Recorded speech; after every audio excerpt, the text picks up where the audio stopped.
पैसे भी ले रहे रिजवान भाई हैं, आप नहीं कोई। रिजवान भाई आपको एमआईएम ने प्रत्याशी घोषित किया है, तो आप जो है यहाँ से चुनाव लड़ेंगे, तो आपके मुद्दे क्या होंगे? जो अभी तो मैं सबसे पहले ये कहना चाहूँगा कि तकरीबन घोषित किया है। 100% भी जो हाथ में मेरे टिकट आ जाएगा तो उसको हम घोषणा मानेंगे। फिर भी आप कह सकते हैं, कोई बात नहीं, क्योंकि हम एमआई के पैटर्न पे ही चुनाव लड़ तो रहे हैं। आपके मुद्दे क्या होंगे, चुनावी मुद्दे? चुनावी मुद्दे जैसे कि आप बताइए क्या होने चाहिए चुनावी मुद्दे। अब आपसे आप कहेंगे कि चुनावी मुद्दा कि नालियाँ, सड़कें, स्कूलों में सफाई सुथराई, ये सारी चीज़ें होनी चाहिए। तो ये तो है ही, ये तो कहते हैं ना फर्ज है, लेकिन इसके अलावा भी हमारे ऊपर और भी फर्ज है। जैसे कि इलाकों के अंदर, खास करके हम यहीं से स्टार्ट करते हैं अपने इलाके कि नशाखोरी है, ये जुआखोरी है, इसको ख़त्म करने का काम करेंगे हम। जहाँ पर, और ख़ास करके जो पुलिस का खामा का इन्वॉल्वमेंट एरिया के अंदर रहता है, वो रोकेंगे। पुलिस का इन्वॉल्वमेंट वहाँ नहीं रहता है जहाँ से उनको आप समझ सकते हैं चढ़ावा है।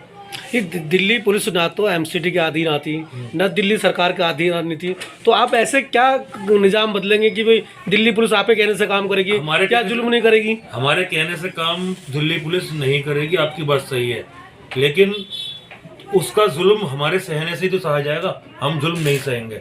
हम कोई जुआरी नहीं है, शराबी नहीं है, उल्टे सीधे काम नहीं कर रहे हैं, या जो भी यहाँ भी कर रहे हैं उनके भी बंद करवाएंगे। गलत काम अगर कर रहे होंगे तो पुलिस इंटरफेयर कर सकती है, गलत नहीं करेगी पुलिस। ऊपर का रास्ता हम जानते हैं कि क्या करना है क्या नहीं करना है। इस तरह से आप एमआईएम की ज्वाइन करने की बात कर रहे हैं, एमआईएम के से बैनर तले चुनाव लड़ रहे हैं, आप निजाम बदलने की बात कर रहे हैं। दिल्ली पुलिस आपके अधीन नहीं है, लेकिन कैसे वो रोकेंगे? सरकार दिल्ली पुलिस हमारे अधीन नहीं है। यूएपीए लग जाता है, बच्चों पर आतंकवाद का केस लग जाता है, इसके अलावा बहुत सारे दंगे हुए, उसमें बहुत सारे केस लगते हैं, बेगुनाह लड़के बंद हो जाते हैं। आप कैसे काम करेंगे उसके लिए? ऐसा है, ये काम जो है सरकार की अनुमति के बिना नहीं होते। यूएपीए लगना या बच्चों को नाहक उठा करके बंद कर देना, तो जब हम पॉलिटिक्स के अंदर जागरूक होंगे, हम बैठे होंगे, तो हम सरकार के ऊपर प्रेशर बनाएंगे। नहीं, 5 विधायक हैं उत्तर दिल्ली में, तो मुस्लिम विधायक, आपने सही कहा, मुस्लिम विधायक हैं, तो प्रेशर क्यों नहीं बनाते? 17 पार्षद भी हैं। आपने मीम की बात करी, AIMIM, मैंने वही बात करी।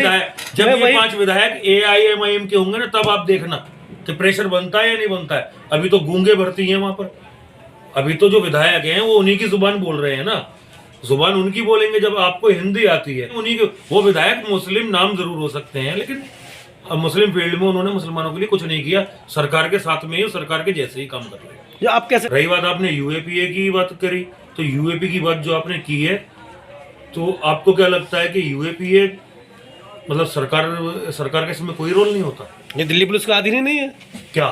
दिल्ली पुलिस? अरे सर, दिल्ली पुलिस अधीन नहीं है, यूएपीए तो सरकार के अधीन है। इसलिए दिल्ली सरकार तो लगाती तो दिल्ली पुलिस ही है। नहीं तो दिल्ली पुलिस क्यों लगाएगी? जब तक सीएम साहब साइन नहीं करेंगे, स्टेट का मुख्यमंत्री उस फाइल पे साइन नहीं करेगा, तो वो जो है एक्ट नहीं लगाया जा सकता। कन्हैया कुमार का आपको नहीं पता क्या? इससे बड़ा मॉडल हम आपको क्या दें? कन्हैया कुमार की फाइल पे साइन नहीं किए, उस पे नहीं लगा, बाकियों पे किए हैं। आप लिस्ट ले लीजिए।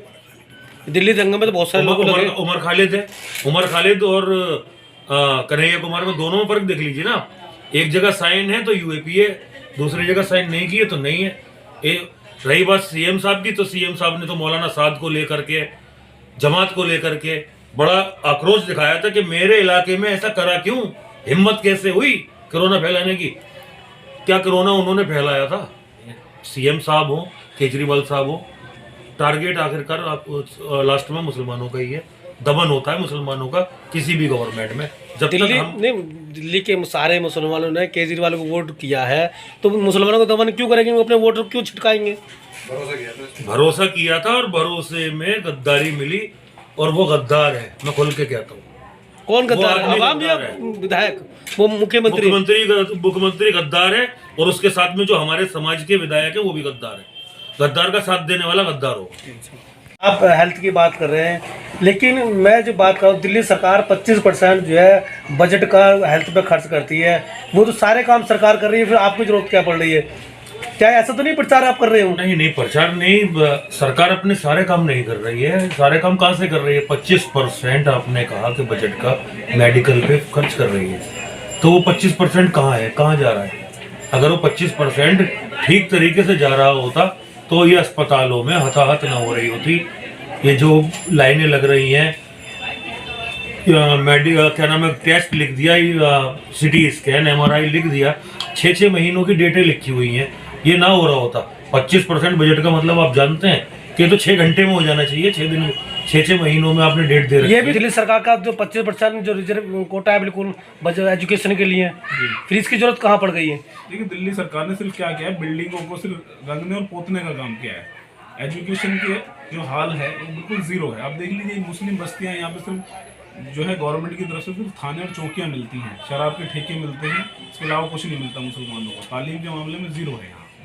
ये बड़े बड़े होर्डिंग लगे हैं, बड़े बड़े प्रचार किए जा रहे हैं। वो तो प्रचार मंत्री अरविंद केजरीवाल जी आज यहाँ कर रहे हैं, कल दिल्ली में कर रहे थे, आज MIM के टिकट पे यहाँ से रिजवान चौधरी चुनाव लड़ने जा रहे हैं, तो आप उनके साथ हैं, आप वॉलंटियर हैं, कार्यकर्ता हैं, जो भी हैं, तो हमें जानना चाहता हूँ कि आप किस तरीके की सुविधाएं देंगे आप जनता को, जो जनता आपको वोट देगी। हाँ, रिजवान चौधरी जी हमारे यहाँ से प्रत्याशी हैं वार्ड 51 से, और हम पूरी अल्हम्दुलिल्लाह पूरी टीम हम इन्हें लड़ा रही है।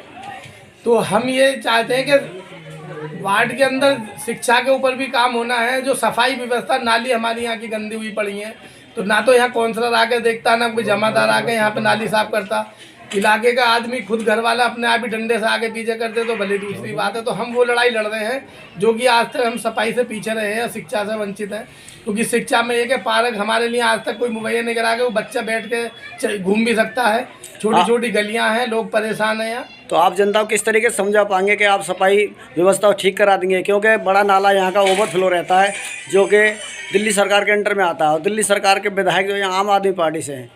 देखो जी, दिल्ली सरकार के अधीन नाला आता है, आज तक उस नाले की सफाई नहीं हुई, बल्कि ओवरफ्लो किया, वो तो बाहर निकल के चल गया, और वो सिर्फ कागजों में ही तैयारी हो जाती है कि जी हमने नाला सफाई करा दी।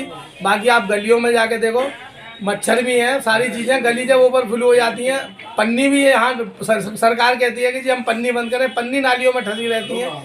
तो हम इसी की लड़ाई लड़ रहे हैं, और अल्हम्दुलिल्लाह इसमें कामयाब भी होंगे लोगों तक पहुँचने में।